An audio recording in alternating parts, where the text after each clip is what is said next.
আজকের ক্লাসে সবাইকে স্বাগতম। প্রিয় শিক্ষার্থী বন্ধুরা, বরাবর মতো তোমাদের সামনে আবার হাজির হলাম। আমি তালুকদার রাসেল মাহমুদ। চলো আজকে আমি আলোচনা করব একটি প্যারাগ্রাফ নিয়ে, এবং প্যারাগ্রাফটি হচ্ছে হিউম্যান রাইটস বা মানবাধিকার।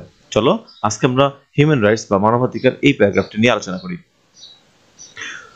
প্রথমে দেখো, হিউম্যান রাইটস আর fundamental rights and freedoms that every individual is entitled to, regardless of their nationality, ethnicity, gender or religion.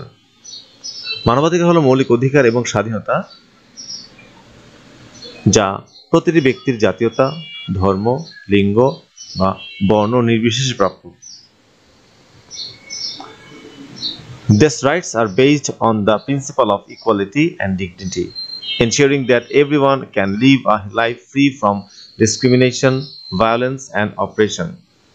এই অধিকারগুলো সমতা এবং মর্যাদার ভিত্তিতে গড়ে উঠেছে, যা নিশ্চিত করে যে প্রতিটি মানুষ বৈষম্য, সহিংসতা এবং নিপীড়ন থেকে মুক্ত জীবনযাপন করতে পারে। The Universal Declaration of Human Rights, adopted by the United Nations in 1948, outlines essential rights such as the right to life, education, freedom of speech, and the right to participate in government.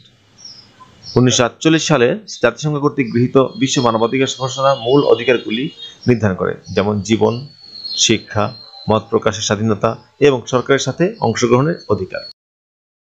In Bangladesh, ensuring human rights for all citizens is crucial for building a fair and just society.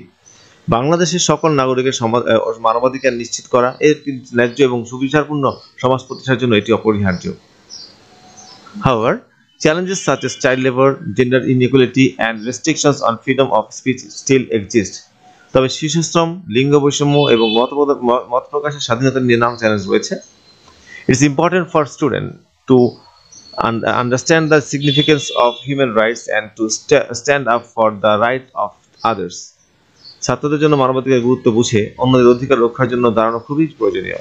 By educating themselves and others, they can contribute to a more just and equal society. তারা নিজেদের এবং অন্যদের শিক্ষিত করে একটি ন্যায্য এবং সমতাভিত্তিক সমাজের আবেদন করতে পারে। The protection of human rights requires collective efforts from the government, non-governmental organizations and citizens. মানবাধিকার রক্ষায় সরকার, অসরকারি সংস্থা এবং নাগরিকদের সম্মিলিত প্রচেষ্টা প্রয়োজন। For students, শিক্ষার্থীদের জন্য being aware of these rights and respecting them is key to promoting peace and justice in Bangladesh and around the world. ছাত্রদের জন্য এই অধিকারগুলি সম্পর্কে সচেতন হওয়া এবং তা সম্মান করা বাংলাদেশ এবং বিশ্বজুড়ে শান্তি এবং ন্যায্যতা প্রচারের জন্য গুরুত্বপূর্ণ।